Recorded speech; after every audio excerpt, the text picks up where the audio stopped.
Iran Israel যুদ্ধবিরতি ঘোষণার পর বিশ্ববাজারে তেলের সঙ্গে সোনার দামও কমেছে। সাধারণত এ ধরনের অনিশ্চয়তার মধ্যে নিরাপদ বিনিয়োগের মাধ্যম হিসেবে সোনার দাম বেড়ে যায়, কিন্তু 12 দিনের এই যুদ্ধের সময় সোনার দাম তেমন একটা বাড়েনি। বিশ্ববাজারে স্পট সোনার দাম 1.4% কমে দাঁড়ায় আউন্স প্রতি 3,319.96 ডলারে। ফলে মূল্যবান এই ধাতুর দাম 9 জুনের পর সবচেয়ে নিচে নেমে আসে। মার্কিন গোল্ড ফিচার্সের দাম 1.8% কমে 3,333.9 ডলারে আসে।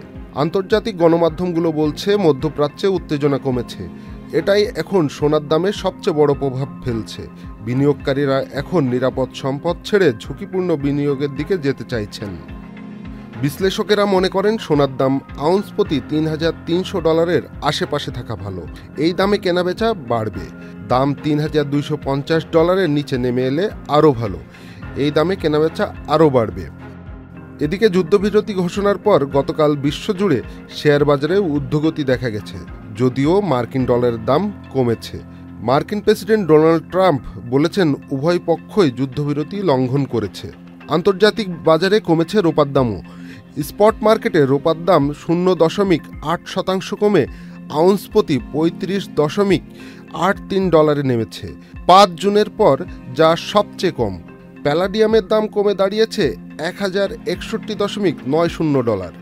বিশ্ববাজারে দাম কমে যাওয়ায় গতকাল সোনার দাম কমানোর ঘোষণা দিয়েছেন স্বর্ণ ব্যবসায়ীরা।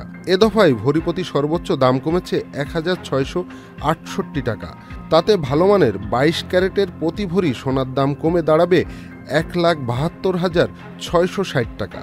নতুন এই দাম আজ থেকে কার্যকর হয়েছে। Mahbub Morshed, channel I online. Bundle থাকলে প্রতি সেনমানিতে টাকা বাঁচবে। বিকাশ সেনমানি বান্ডেল কিনে জিতুন প্রতি লেনদেনে।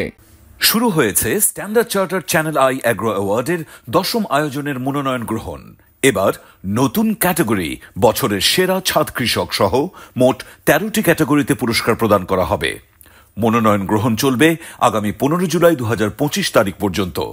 বিস্তারিত জানতে ভিজিট করুন www.agroaward.com এবং ফোন করুন 018737000556 এই নম্বরে।